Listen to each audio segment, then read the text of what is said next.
ಇದಕ್ಕೆ palm oil use ಮಾಡ್ತಾರೆ, Sunpure oil use ಮಾಡ್ತಾರೆ ಅಂತ ಹೇಳ್ತಾರೆ.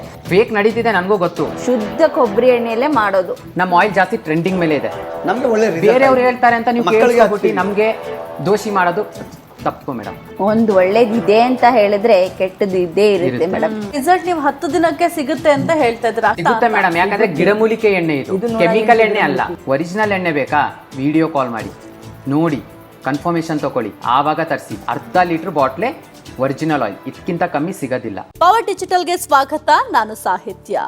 ಸೋಷಿಯಲ್ ಮೀಡಿಯಾದಲ್ಲಿ ಈ ಒಂದು ಪ್ರಾಡಕ್ಟ್ ಬಗ್ಗೆ ಸಾಕಷ್ಟು ಚರ್ಚೆಗಳಾಗ್ತಾ ಇದೆ. ಹಿರಿಯರಾಗಿರಬಹುದು, ಮಹಿಳೆಯರು, ಪುರುಷರು ಎಲ್ಲರೂ ಕೂಡ ಈ ಒಂದು ಪ್ರಾಡಕ್ಟ್ ಬಗ್ಗೆ ಮಾತನಾಡ್ತಿದ್ದಾರೆ. ಅಷ್ಟೇ ಅಲ್ಲ, ದೇಶ ವಿದೇಶಗಳಲ್ಲೂ ಕೂಡ ಈ ಪ್ರಾಡಕ್ಟ್ ಮಾರಾಟ ಆಗ್ತಾರೆ. ಇನ್ನು ಮೋದಿಯವರು ಕೂಡ ಈ ಒಂದು ಜನಾಂಗದವರ ಬಗ್ಗೆ ಮಾತನಾಡಿದ್ರು. ಆ ಜನಾಂಗದವರೆಲ್ಲ ಒಟ್ಟು ಸೇರಿಕೊಂಡು ಒಂದು ಪ್ರಾಡಕ್ಟ್ ಅನ್ನ ರೆಡಿ ಮಾಡಿದ್ರು. ಅದು ಕೂಡ ವಿಶೇಷ ಪ್ರಾಡಕ್ಟ್.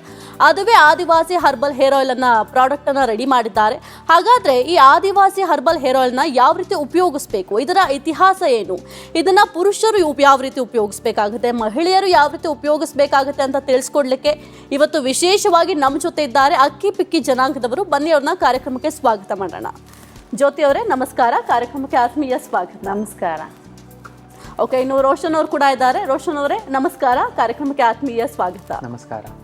ಶಕಿನ್ ಅವರೇ ನಮಸ್ಕಾರ, ಕಾರ್ಯಕ್ರಮಕ್ಕೆ ಆತ್ಮೀಯ ಸ್ವಾಗತ. ನಮಸ್ಕಾರ. ಕಾಳಸೇನ ಅವರೇ ನಿಮಗೂ ಕೂಡ ನಮಸ್ಕಾರ, ಕಾರ್ಯಕ್ರಮಕ್ಕೆ ಆತ್ಮೀಯ ಸ್ವಾಗತ. ನಮಸ್ಕಾರ. ಇನ್ನು ಜ್ಯೋತಿ ಅವರೇ, ಈ ಒಂದು ಪ್ರಾಡಕ್ಟ್ ಬಗ್ಗೆ ಸೋಷಿಯಲ್ ಮೀಡಿಯಾ ನಾವು ಓಪನ್ ಮಾಡಿದ ತಕ್ಷಣ ಯಾವುದೇ ಆಗಿರಬಹುದು, ಈ ಒಂದು ಪ್ರಾಡಕ್ಟ್ ಸಾಕಷ್ಟು ನೋಡ್ತಾ ಇರ್ತೀವಿ ನಾವು ಕೂಡ. ಈ ಒಂದು ಪ್ರಾಡಕ್ಟ್ನ ಇತಿಹಾಸ ಏನು, ಯಾವ ರೀತಿ ಇತಿಹಾಸವನ್ನು ಹೊಂದಿದೆ, ನೀವು ಯಾವಾಗಿಂದ ಈ ಪ್ರಾಡಕ್ಟ್ನ ಪ್ರಾರಂಭ ಮಾಡಿದ್ರಿ, ಅದ್ರ ಬಗ್ಗೆ ತಿಳಿಸ್ಕೊಡಿ.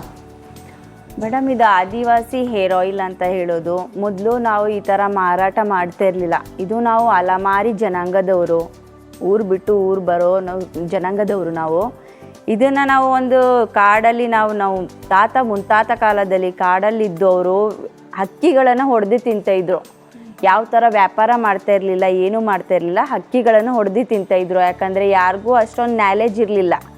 ಆವಾಗ ಸರ್ಕಾರದವ್ರು ಏನು ಮಾಡ್ತಾಯಿದ್ರು, ಈ ಥರ ಹಕ್ಕಿ ಹೊಡೆದು ತಿನ್ನೋದಲ್ಲ, ನೀವು ಒಂದು ಊರು ಮಾಡಿಕೊಡ್ತೀವಿ, ಅದರಲ್ಲಿ ಇರಿ, ನೀವು ಜೀವನ ಮಾಡಿ ಅಂತ ಸರ್ಕಾರ ಒಂದು ಊರನ್ನು ಮಾಡಿಕೊಟ್ರು.